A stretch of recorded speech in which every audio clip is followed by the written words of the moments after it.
Hello students, कल हम substitution reactions discuss कर रहे थे।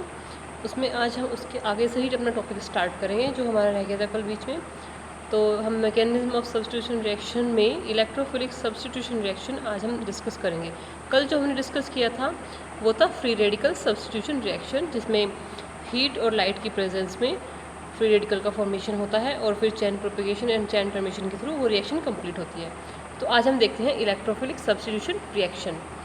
When a substitution reaction involves the attack by an electrophile, the reaction is referred to as electrophilic substitution reaction. For example, bromination of benzene in the presence of FeBr3. यानी जब FeBr3 की presence में benzene का bromination होता है, यानी benzene की reaction करवाते हैं ब्रोमीन से, तो जो हाइड्रोजन होता है वो रिप्लेस होता है ब्रोमीन से। इसको बोलते हैं इलेक्ट्रोफिलिक सब्स्टिट्यूशन रिएक्शन। इसमें इलेक्ट्रोफाइल अटैक करता है और रिप्लेस हो जाता है हाइड्रोजन, तो इस तरह से रिएक्शन कंप्लीट होती है। The mechanism of the above reaction involve the following steps, यानी अगर हम इस रिएक्शन का मैकेनिज्म करना चाहें तो वो हम नीचे रिएक्शन में देख सकते हैं। फर्स्ट स्टेप में होता है फॉर्मेशन ऑफ द इलेक्ट्रोफाइल, यानी इलेक्ट्रोफाइल का फॉर्मेशन होगा पहले, तो जो Br इलेक्ट्रोफाइल होता है Br पॉजिटिव, तो पहले स्टेप में उसका फॉर्मेशन होएगा।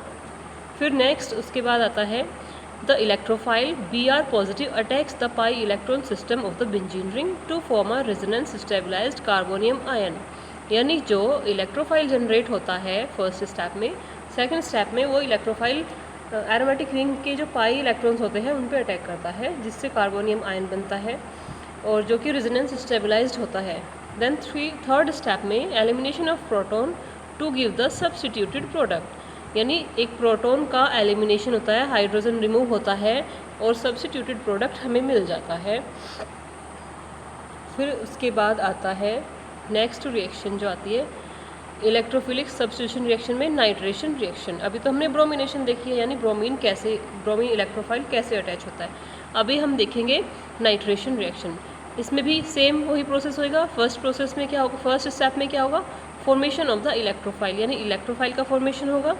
जैसे साइड में आप देख सकते हैं रिएक्शन में HNO2 है, HNO3 और उसमें OH अलग हो जाएगा और एसिड कैटलाइज्ड ये रिएक्शन होती है। इसमें HSO3 negative Y sulphate A9 बनता है, यानी उसके बाद दो स्टेप लगते हैं, एक NO2 पॉजिटिव यानी नाइट्रोनियम आयन को बनने में, जो कि हमारा इलेक्ट्रोफाइल है, इसमें अटैकिंग रिएजेंट है।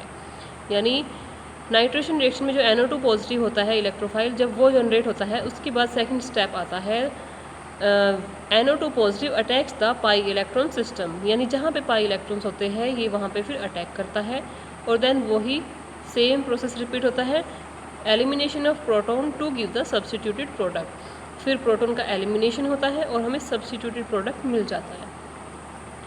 देन इसके बाद सेम प्रोसेस आता है सल्फोनेशन में, यानी ब्रोमिनेशन, नाइट्रेशन एंड सल्फोनेशन। उसमें भी इलेक्ट्रोफाइल का जनरेशन होगा और फिर वो पाई इलेक्ट्रॉन सिस्टम पे अटैक करेगा, देन हमें सब्स्टिट्यूटेड प्रोडक्ट मिल जाएगा। तो स्टूडेंट्स इसमें इन सब में सेम प्रोसेस होता है, तीन स्टेप यूज़ होते हैं। फर्स्ट में तो इलेक्ट्रोफाइल का जनरेशन होता है, या इलेक्ट्रोफाइल कोई भी हो सकता है, Br पॉजिटिव, NO2 पॉजिटिव या फिर HSO4 पॉजिटिव, मतलब जो भी हमें मिलेगा, HSO4 नेगेटिव, हम जो भी अटैक करेगा, जो भी अटैकिंग रिएजेंट होगा, पहले स्टेप में उसका फॉर्मेशन होगा, सेकंड स्टेप में वो पाई इलेक्ट्रॉन सिस्टम पे अटैक करेगा, थर्ड स्टेप में हमें हमारा प्रोडक्ट जो सब्स्टिट्यूटेड प्रोडक्ट होता है हमें वो मिल जाएगा। देन इसके बाद आता है इसका एग्जाम्पल, यानी इलेक्ट्रोफिलिक सब्स्टिट्यूशन रिएक्शन का जो एग्जाम्पल है जो बहुत फेमस है, ये है फ्रिडल-क्राफ्ट एल्काइलेशन। तो इसकी ये रिएक्शन काफ़ी इंपॉर्टेंट है, ये आप ध्यान से नोट करेंगे।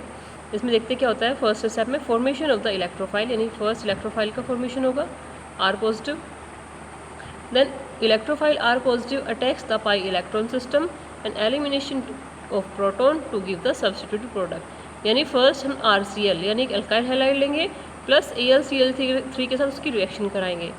ये जब आपस में रिएक्शन करेंगे तो इसमें इलेक्ट्रोफाइल का फॉर्मेशन होगा जो कि R पॉजिटिव होता है, AlCl4 नेगेटिव बनेगा, साथ में R पॉजिटिव इलेक्ट्रोफाइल बनेगा। फिर जो R पॉजिटिव इलेक्ट्रोफाइल होता है वह बेंजीन रिंग, यानी जो रेजोनेंस स्टेबलाइज्ड होता है कंपाउंड, उस पर अटैक करेगा, उसके पाई इलेक्ट्रॉन पर। तो उसके बाद वो हाइड्रोजन को रिप्लेस करके यानी सब्स्टिट्यूट करके प्रोडक्ट बना देगा। ऐसे ही फ्रिडलक्राफ्ट एल्काइलेशन में हम और भी एग्जांपल्स देख सकते हैं, आप इसको नोट करेंगे। फिर हम नेक्स्ट चलते हैं फ्रिडलक्राफ्ट एसाइलेशन। वो था एल्काइलेशन, अब आता है एसाइलेशन। इसमें भी इलेक्ट्रोफाइल का फॉर्मेशन होगा। इन दोनों के रिएक्शन के मैकेनिज्म सेम होते हैं बट इनमें प्रोडक्ट अलग अलग बनते हैं। उसमें तो क्या था, एल्काइल हैलाइड से इलेक्ट्रोफाइल का जनरेशन हो रहा था, इसमें RCOCl, ठीक है, यानी एसिड क्लोराइड से हम इलेक्ट्रोफाइल का जनरेशन करेंगे। RCOCl प्लस Al3 इनकी रिएक्शन हुई तो सेम वही प्रोसेस में फर्स्ट स्टेप में हमें इलेक्ट्रोफाइल मिल गया। The electrophile RCO positive attacks the pi electron system and further elimination of proton to give the substituted product. Okay, फिर नेक्स्ट हमारा आता है इसका सी पार्ट। जो फर्स्ट पार्ट हमने पढ़ा था फ्री रेडिकल सब्स्टिट्यूशन, सेकंड था इलेक्ट्रोफिलिक सब्स्टिट्यूशन, अब हमारा आता है थर्ड न्यूक्लियोफिलिक सब्स्टिट्यूशन रिएक्शन। यानी जब किसी रिएक्शन में इंटरमीडिएट स्टेप में जो अटैकिंग रिएजेंट होता है न्यूक्लियोफाइल बनता है तो ये रिएक्शन इस वाले पाथ से जाती है, यानी nucleophilic substitution reaction. When a substitution reaction involves the attack by a nucleophile the reaction is referred to as SN। The hydrolysis of alkyl halide by aqueous NaOH is an example of nucleophilic substitution. यानी इसको SN से denote करेंगे हम, और नीचे example देख सकते हैं RX यानी alkyl halide plus OH negative जो कि न्यूक्लियोफाइल है। इसकी जब रिएक्शन हुई ROH बना एंड एक लिविंग ग्रुप था जो बाहर निकल जाता है। The nucleophilic reactions are divided into two classes. First one is SN2 and another is SN1, यानी एक SN1 और एक SN2। ये दो तरीके की रिएक्शन शो करते हैं। सबसे पहले हम देखते हैं SN2 mechanism. The terminology SN2 stands for substitution nucleophilic by molecular, यानी ये जो नंबरिंग दी हुई है इन्हें 1 और 2 ये इनके मॉलिकुलर के बेस पे दी हुई है। यानी अगर बाई मॉलिकुलर रिएक्शन है तो उसको SN2 बोलेंगे। Rate of SN2 reaction depends on the concentration of both the substrate and the nucleophile. The reaction is of second order. Rate is directly proportional to substrate into nucleophile. Two reactants take part in the transition state of slow and rate determining step. Next हम देखते हैं SN2 mechanism complete इसकी reaction. इसका example क्या होता है, hydrolysis of methyl bromide by aqueous NaOH। The reaction and transition state are represented in the following figure. ये आप इनका जो ट्रांजिशन स्टेट आती है ना, बीच में इंटरमीडिएट स्टेप आता है, उसमें जो इनका स्ट्रक्चर फॉर्म होगी ये हम इसमें देख सकते हैं। The alkyl halide substrate contains a polarised carbon halogen bond. The SN2 mechanism begins with hydroxide ion approaches the substrate carbon from the opposite side of the bromine ion. This is because both hydroxide ion and bromine atom are electron rich. In transition state, both OH and Br are partially bonded to the substrate carbon. Carbon is the resulting complex is trigonal bipyramidal in shape. With the loss of the leaving group, the carbon atom again assume a pyramidal shape and its configuration is inverted.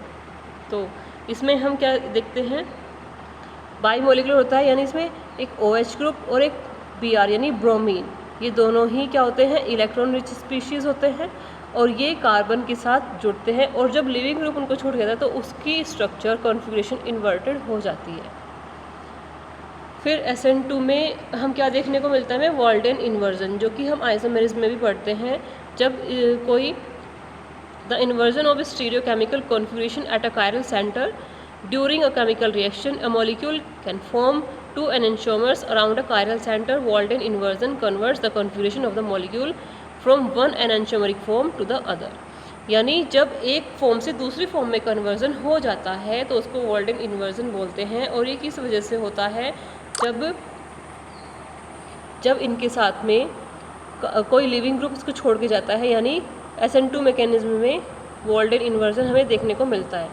ये हम इसका example नीचे note करेंगे। काफ़ी important question आता है कि वॉल्डेन inversion कौन सी रिएक्शंस में हमें देखने को मिलता है, तो इसका आंसर हो जाएगा न्यूक्लियोफिलिक सब्स्टिट्यूशन रिएक्शन का SN2 टाइप में। तो इसके बाद आते हैं factors affecting SN2 reactions.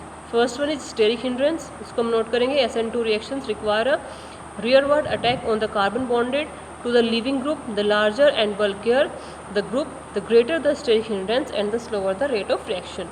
In general, the order of reactivity of alkyl halides in SN2 reactions is methyl, primary, secondary, the tertiary alkyl halide are so crowded that they are not generally react by SN2 mechanism. यानी इसमें जो सबसे fast reaction देंगे वो कौन देंगे? Methyl carbocation, उसके बाद primary, then secondary and tertiary जो होते हैं उनमें स्टेरिक हिंड्रेंस लगता है। स्टेरिक हिंड्रेंस यानी उनके चारों तरफ काफ़ी बल्कि ग्रुप अटैच होते हैं जिस वजह से न्यूक्लियोफाइल उन पर अटैक नहीं कर पाता। सो दैट्स वाई वो ये वाली रिएक्शन शो नहीं करेंगे। तो ये ऑर्डर भी आपको याद रखना है और इसमें जो स्टेरिक हिंड्रेंस है काफ़ी इसका इम्पोर्टेंट रोल है। फिर इसके बाद नेक्स्ट आता है न्यूक्लियोफिलिसिटी एंड सॉल्वेंट्स इफेक्ट्स, यानी इसका न्यूक्लियोफिलिसिटी कैसे इफेक्ट करती है? Because of nucleophile is involve in the rate determining step of SN2 reaction stronger the nucleophile react faster, यानी जितना ज़्यादा न्यूक्लियोफाइल स्ट्रॉन्ग होगा उतनी ही फास्ट रिएक्शन जाएगी। फिर solvent effect for protic solvents and increase in the solvent polarity results in the decrease in the rate of SN2 reaction, यानी जितना ज़्यादा पोलर सॉल्वेंट होगा उतना ही कम क्या होगा? Rate of reaction. This decreases occurs because protic solvent solvate the nucleophile, thus lowering its ground state energy, because the energy of the activation becomes greater and therefore the rate of reaction decreases. So अगर polar solvent होता है तो उससे ground state energy क्या हो जाती है? कम हो जाती है, जिस वजह से रेट ऑफ रिएक्शन भी क्या हो जाता है? डिक्रीज। हमने रेट ऑफ एक्टिवेशन एनर्जी इससे पहले लास्ट वीडियो में हमने डिस्कस की थी, तो उसी से हम इसको देख सकते हैं। उसके बाद स्टूडेंट्स हमारा नेक्स्ट इसका टाइप आएगा SN1 मैकेनिज्म, जो हम नेक्स्ट लेक्चर में अपना डिस्कस करेंगे। आप अभी SN2 मैकेनिज्म यहाँ तक इसको आप नोट करेंगे और इसको अच्छे से समझेंगे। नेक्स्ट टॉपिक हम डिस्कस करेंगे अपनी नेक्स्ट वीडियो में। Thank you.